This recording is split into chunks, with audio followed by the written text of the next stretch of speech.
Episode 3443, Are You More Absent Than Present?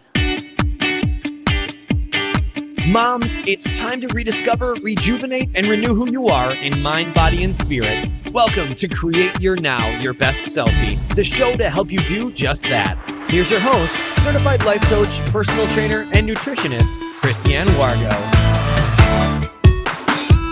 Happy day. How is your weekend going so far? You know, it's amazing. I walked outside last night and I was like, whoa. It's really humid out here. I've been doing a lot of work inside the house, and sometimes we don't even know what we don't know because we're not present. Question for you, are you more absent than present? For those of you who are brand new to Create Your Now, welcome to this incredible family. I'm so delighted of your presence. If you already even had the opportunity, you'll want to head on over to createyournow.com where you can learn more and sign up for the Kisses newsletter, the Keep It Simple strategy, everyday solutions to live, love, and impact. Well, this episode is brought to you by AIM, Inspiring Connection and Community. Well, as you know, it's Relationship Builders Day, and this is about you and the person you're sleeping with. Yeah, who's next to you in your bed? Are you hanging out with them the right way? Is your heart where it needs to be? And you know, I talk a lot about presence. I mean, that's really the thread that is woven throughout Create Your Now, is presence. Anything and everything I do, I say, somehow presence exists.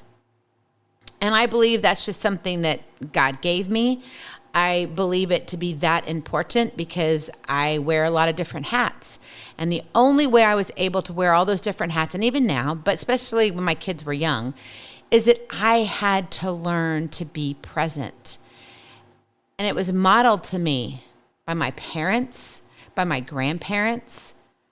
And so at a very young age, that was something that I did. I made sure no matter how many different things I had juggled up in the air, wherever I was, got my attention. I didn't try to jump the gun too often. And so today I want us to look at presence and absence in a different manner. In marriage, right, there are many ways that we can show up, two of which are physically and emotionally. How involved and invested are you emotionally in your spouse, or are you more absent than present? I want you to think about that one for a minute, because unfortunately, after we get done dating and we've locked and loaded in the relationship with the wedding bells and rings, it seems that all the effort of investing in the marriage is just tossed out the window. We don't need to work anymore. Who needs the effort? We got this. Now, for a few months, and if you're lucky, maybe a few years, you might be subject to the honeymoon phase, which is like, yeah, man, mine lasted for like 3 years. Oh no, maybe it was more like only 2 weeks. Whatever that is for you, we're not here to judge. And that honeymoon phase, it all depends on how you define it. But that's not what we're getting into today, okay? What I'm trying to state here is just kind of mapping out. It's like kind of laying out the canvas so we have a direction here for our compass and where we're going. But as you know, that honeymoon phase, well, it just swiftly goes away. And then each person in the marriage is left to fend for themselves. It's like, okay, well, goodbye. It's great knowing you. And you're like, oh, well, yeah, you know, I know we're just going to be all in it. Well, doesn't that sound like a marriage you want to be in? All of a sudden you're together. You tie the knot, put the rings on, say the vows. You may have 10 people at your wedding. You may have only 2. You may be married in the courthouse or a castle. Regardless, now you sit here. You're somewhere within 4 walls, and you each are looking at each other like, what's next? Doesn't that sound like a marriage you want to be in? It's like, sign me up. Got a good friend that says that. Hey, David. He's like, sign me up. I'm like, I don't think you want to sign up for that kind of marriage. Probably not. And that's why we need to chat today. Presence and absence. And we're talking about the emotional part of life. Marriage takes 2, right? And it requires effort from both parties. However, if you are getting what you want, would you try harder? I mean, answer that honestly. Come on. Let it be a confession of an upset mama day, but it's an upset spouse day. We might as well. We're real and raw here. And this is no judgment. This is really getting into the nitty gritty.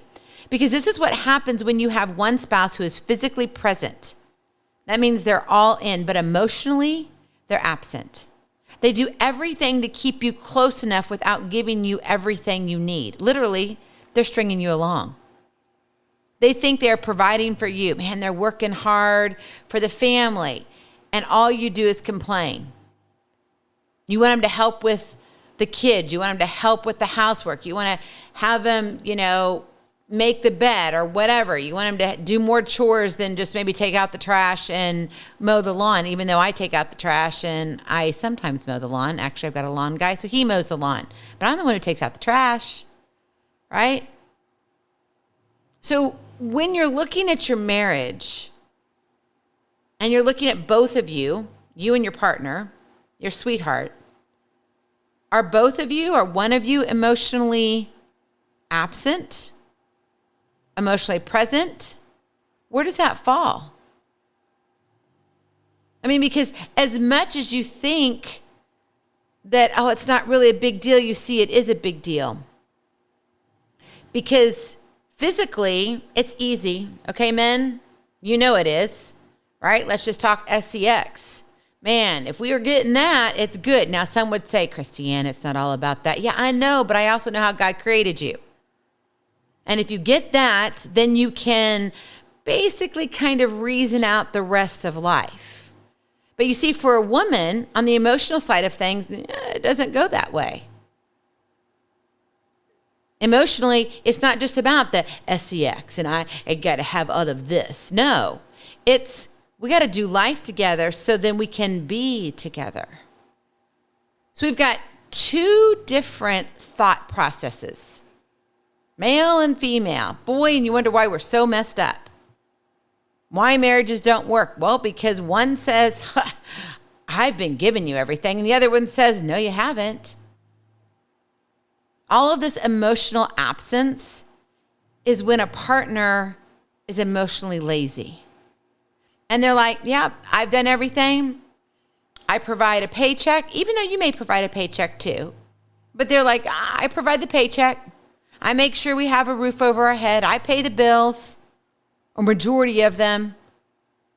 And man, when I come home, I just want to sit and I want to just be on my reels. I just want to veg out a little bit. Well, you got a 2 and 4-year-old and an 8-year-old. Are you going to help play with them? Oh, but I got these reels. I worked so hard, I just got to rest. Other spouse is like, what about me? Don't you think I worked hard? Now, this can go either way, male or female. Now, technically, I'm leaning more towards the female part right now, is feeling like their male figure is emotionally absent, emotionally lazy. And when that happens, they're done. Now it's all up to you to hold the marriage together. You're already exhausted. Because now you're not just in it for your own emotions and your own emotional stability. You've got to be in it for your spouse too. So who's holding this marriage together? Wait, what happened to the I do becoming we do with the vows and the rings and everything and the bells, that everything comes together? And now we feel like everything's apart. My friend, this is not a marriage. If you are in this position, you can't withstand this over time. You cannot. There are many women who do. Men too, but a lot of women. And they hold on and hold on and hold on and hold on. And sometimes what happens is this little straw that broke the camel's back. It may show up as in, last kid went off to college or moved out, whatever the case may be. Now you're quote unquote empty nesters. Now guess where you are? Within the 4 walls, may not be the same 4 walls. And now you're looking at each other. Oh, wait. 25 years ago, 30 years ago, 32 years ago, we had this wonderful time of saying, I do, which became we will, we do. We tied the knot, bells and rings, and now I don't know you. So it's easier to say, well, I don't know why I'm married to you. It's kind of ridiculous, so goodbye. There's no accountability of emotions. It's being put on one person. That's not fair, and that's not good on a marriage. And that will wear hard very, very fast. And both partners will have felt cheated on. And I'm not talking about affairs. I'm talking about cheated on emotionally within the stability of the marriage. If you're in this position, you can't withstand this. You just can't. Your marriage is dying. And if you've been holding on, then you've been dying, literally. Your heart is being cut up into pieces. So what do you do if you're in this situation? You've got to confront this dynamic in your marriage. That is your Kids to Keep It Simple strategy. Confront this dynamic. And it's not going to be easy. It's going to have probably multiple challenging conversations. In fact, I would honestly encourage you, if you are sitting in this position right now and you're like, oh my gosh, Christiane, I don't know, this is coming at me strange, but yes, I am in this position. I would ask you to seek professional counseling or professional marriage coach. Somebody that you can confide in, somebody that you can talk to before you blow open the water gates, right? Because if you are dealing with a spouse who's emotionally absent, what do you think their response is going to be? They're going to try to flip everything. It's all your fault. Man, what have I been doing these last 20 years? Where have you been? You haven't done anything, right? I mean, you can just hear the conversations. And now everything is your fault. The straw that broke the camel's back. So this is something that I want to bring to your attention, but I also say you have to be careful in how you move forward. Okay? Here we're real and raw, right? Create your now, but you have to know how to create it, the time to create it. You have to be strategic. You're living your life, right? Hence, create your now. So what does that look like? How can you show up in a manner that serves you well, serves your spouse well, serves the family well, and serves you as a couple well? And quite frankly, sometimes it just doesn't work. Sometimes your marriage can be so far gone that you can't make the changes necessary. Because guess what? You can't control the other spouse. And that's the hard thing. You might be willing to go and read all the books and do all the things and go to counseling sessions and meet with pastors and meet with, good friends and I mean, you name it. You're online. You're just diving in. You've even done things like major intensives where you go for a weekend and you spend it with somebody and you spend thousands upon thousands of dollars, which I'm not saying that's a bad thing. But just because you go there doesn't mean something great's going to come from it. Because remember, you only control you. You can't control your spouse. And when you're looking at this from an emotional aspect of it, man, there is so much that goes into it. Right? You look at your spouse. You look at yourself. You each brought in different experiences, circumstances, and situations that help make you who you are. You both have different personalities. You both have different opinions. You were raised differently, and now you're coming together, looking at each other within the four walls of your house, and you're like, and now we're supposed to do this together. Well, I thought this was easy. Yeah, we tied the knot. This is fun. Check you off my list. I've been married. Whoop, whoop. Now we got the kids. We got the 2 dogs, a white picket fence, and yes. Vacation every year? Now maybe with inflation, maybe every 3 years, if you're lucky. Yay, me. This is a great life. Until it's not a great life. Because it's not a great marriage. Because one of you or both of you, and usually it's one that stands out. Not that the other one can't have fault, but usually there's one that is more emotionally invested and involved than the other spouse. So if you are going to be at the point where you need to confront this, first turn the page on you first.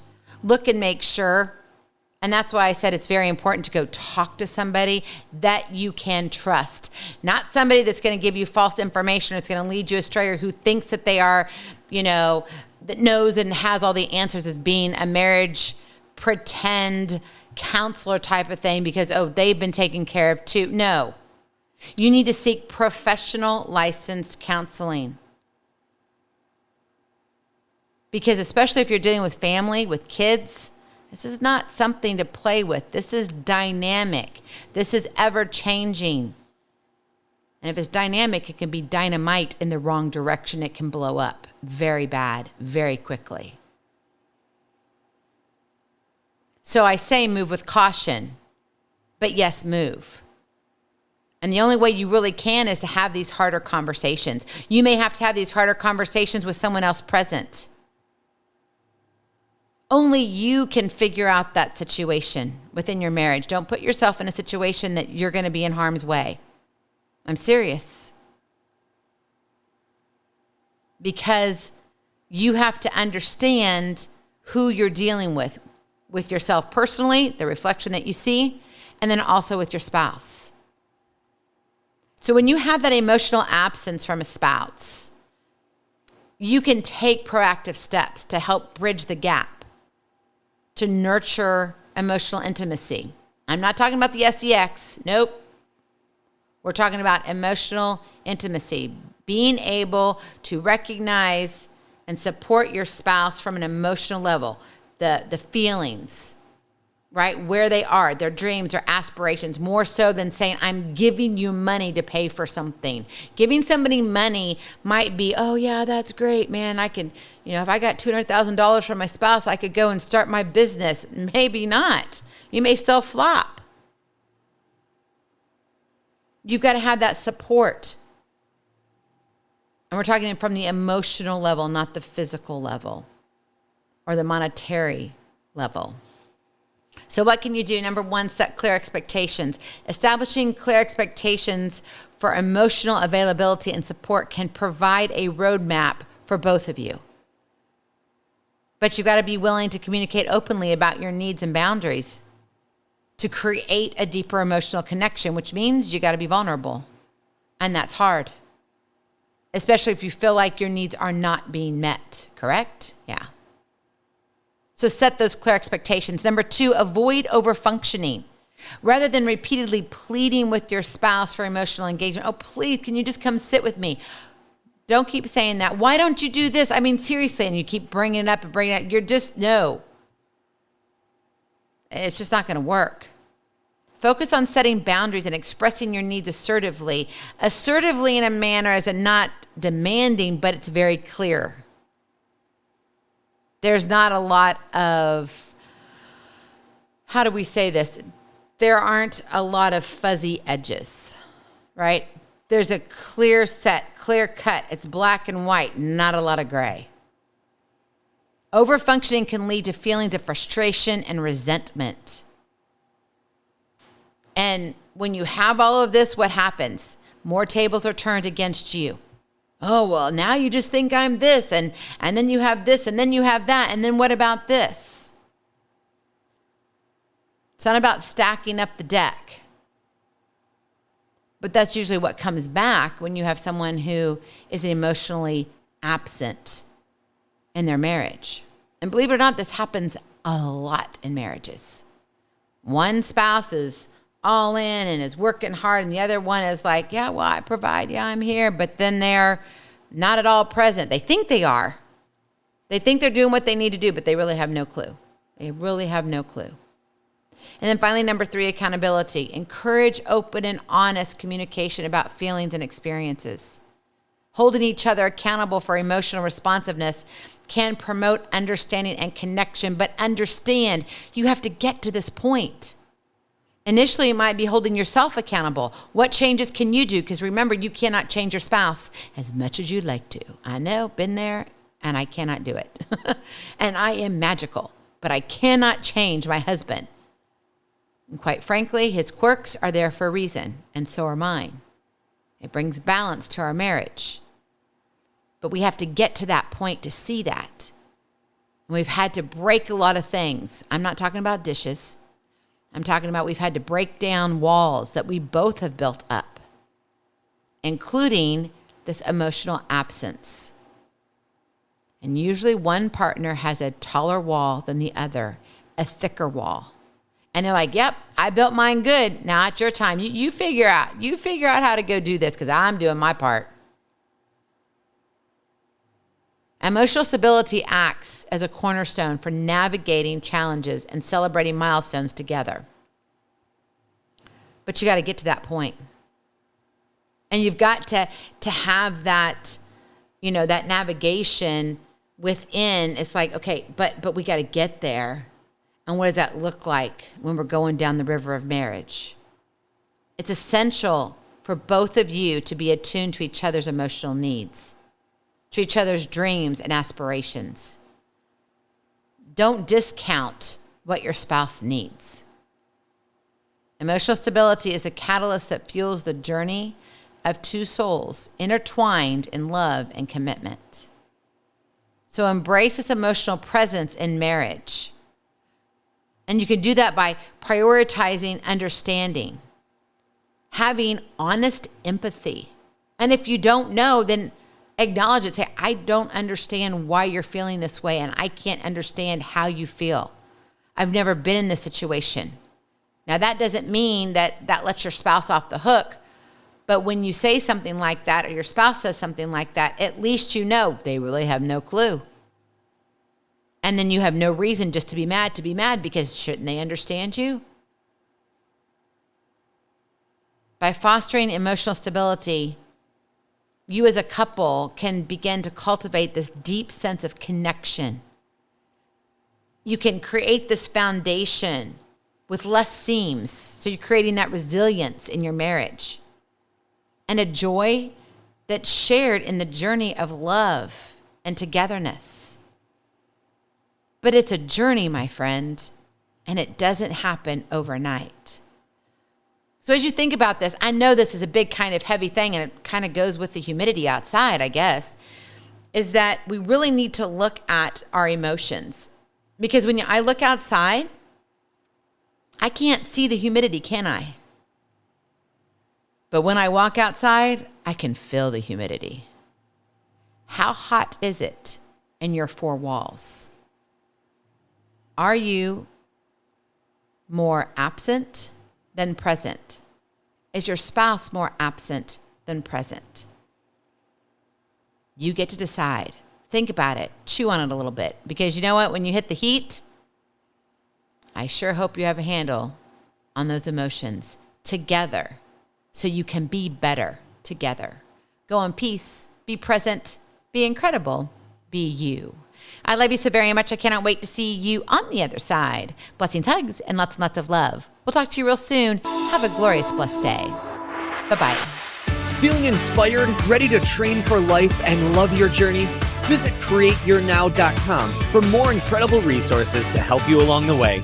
We'll see you next time on Create Your Now, Your Best Selfie. And remember, always be sure you consult your physician before beginning any health and fitness plan.